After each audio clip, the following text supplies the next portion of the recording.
100 acre காட்டில் இருக்க மரத்தின் மீது சூரியன் உதித்தது. பூக்கரடியோட மனசுல இன்னமும் தேன் தான் இருந்தது. ஒரு மெத்த மேலே படுத்துக்கிட்டு ஜன்னல் வழியா வெளியே பார்த்து தன்னுடைய அடுத்த சாகசத்தை பற்றி யோசிச்சுக்கிட்டே இருந்தது. காடுகளுடைய ஆழத்துல இன்னமும் அதிக தேன் மறைந்திருக்கும் அப்படின்னு பூ தனக்கு தானே சொல்லிக்கிட்டு ஒருவேளை இன்னைக்கு கண்டுபிடிக்க வேண்டிய நாளாக இருக்கலாம் அப்படின்னு நினைச்சுதான். அதோட மனசுல ரொம்ப சந்தோஷமும் உற்சாகமும் நிறைஞ்சு இருந்ததுதான். இந்த புதிய தேன் தேடலுக்காக பூ தன்னுடைய நண்பர்களான பன்றைக்குட்டி, புலி, முயல், ஈயோர் இவங்க எல்லாரையும் கூட்டி சேர்த்தது. அவங்க எல்லாரும் தேனை கண்டுபிடிப்பாங்களா அப்படின்னு உறுதியா தெரியலனாலும் பூவுக்காக உதவ எல்லாரும் தயாரா இருந்தாங்க. அவங்க காட்டுக்குள்ள ஆழமாக சென்றபோது அங்க இருந்த மரங்கள்லாம் ரொம்ப உயரமா இருந்தது. பாதையெல்லாம் குறுகி போயிருந்தது. காற்று ரொம்ப குளிர்ச்சியா இருந்தது. சிறிது நேரம் கழித்து அவங்க ஒரு பெரிய மரத்தை பார்த்தாங்க. அந்த மரத்துக்கு மேல ஒரு சிறிய துளை இருந்தது, அதாவது ஒரு சின்ன ஓட்டை மாதிரி இருந்தது.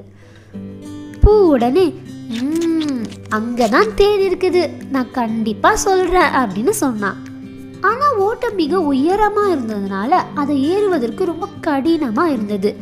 உடனே புலி அந்த மரத்து மேல நான் குதிச்சு ஏறிடுவேன் அப்படின்னு வந்தது. ஆனா அது குதித்த கிளை முறிந்து கீழே விழுந்துருச்சு. அடுத்து முயல் முயற்சி பண்ண வந்தது. ஆனா அது பாதி வழியிலே நழுவி கீழே விழுந்துருச்சு. பன்றிக்குட்டியும் ஈயோரும் நாங்கள் ரொம்ப சின்னதாக இருக்கோம், இவ்வளவு பெரிய மரத்தை ஏறுறதுக்கு நாங்கள் ரொம்ப பொறுமையாக ஏறுவோம் அப்படின்னு சொல்லிச்சான். அடுத்து பூக்கரடி நான் கைவிட மாட்டேன், தேன் இருந்தா நான் அதை கண்டிப்பாக கண்டுபிடிப்பேன் அப்படின்னு சொல்லி மன உறுதியுடன் மரத்து மேலே ஏற ஆரம்பிச்சது. மரம் ரொம்ப உயரமாக இருந்தனால பூ ரொம்ப சோர்வாக உணர்ந்தான். அவனோட கைகள்லாம் ரொம்ப வலிச்சுது. அவன் கிட்டத்தட்ட ஒரு முறை நழுவி விழ கூட பார்த்தான்.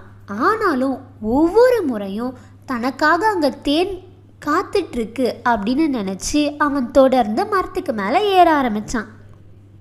இதையெல்லாம் கீழே இருந்து பார்த்த பன்றிக்குட்டி கவலைப்படாத பூ, உன்னால் நிச்சயம் முடியும் அப்படின்னு உற்சாகப்படுத்துச்சு. அடுத்து புலியும் தொடர்ந்து உன் பயணத்தை முன்னேறு அப்படின்னு கீழே இருந்து சொல்லிச்சான். கடைசியா நீண்ட நேரத்துக்கு பிறகு பூ மரத்தோட உச்சத்துக்கு போயிட்டான். ஆர்வமாக அந்த துளையின் உள்ள பார்த்தா அங்கே தேனே இல்லை. பூ மனசு ரொம்ப கஷ்டப்பட்டது. இவ்வளோ முயற்சி செஞ்சோமே நமக்கு தேன் கிடைக்கலையே அப்படின்னு ரொம்ப வருத்தப்பட்டது.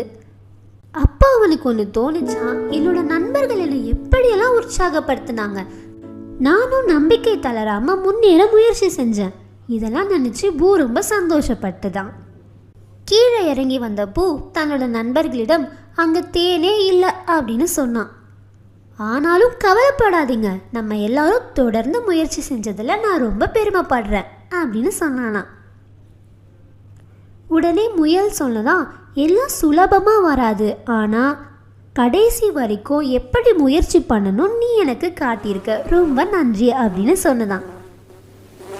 திடீர்னு ஒரு சலசலப்பான சத்தம் காற்றை நிரப்பியது. அவங்க மேலே பார்க்கும்போது சில தேனீக்கள் இந்த மரத்துக்கு பின்னாடி இருக்கிற ஒரு சின்ன மரத்துக்கிட்ட பறந்து சென்றதாம். அங்க போய் பார்த்தா அந்த மரத்துல தங்க நிறத்துல ஒரு அழகான தேன் நிறைந்த தேன் கூட இருந்தது. பூவும் அவனுடைய நண்பர்களும் மகிழ்ச்சியோட கொஞ்ச தேனை சேகரித்தார்கள். அவங்க எல்லாரும் ஒன்றாக அமர்ந்து சுவையான தேனை பகிர்ந்து சந்தோஷமா சாப்பிட்டாங்க. தங்களோட கடினமான உழைப்புக்கு கிடைத்த வெகுமதி அப்படின்னு சொன்னாங்க. மற்றும் விடாமுயற்சியுடன் முன்னேறி சென்றதுக்கு ரொம்ப பெருமிதம் கொண்டார்கள். குட்டீஸ், இந்த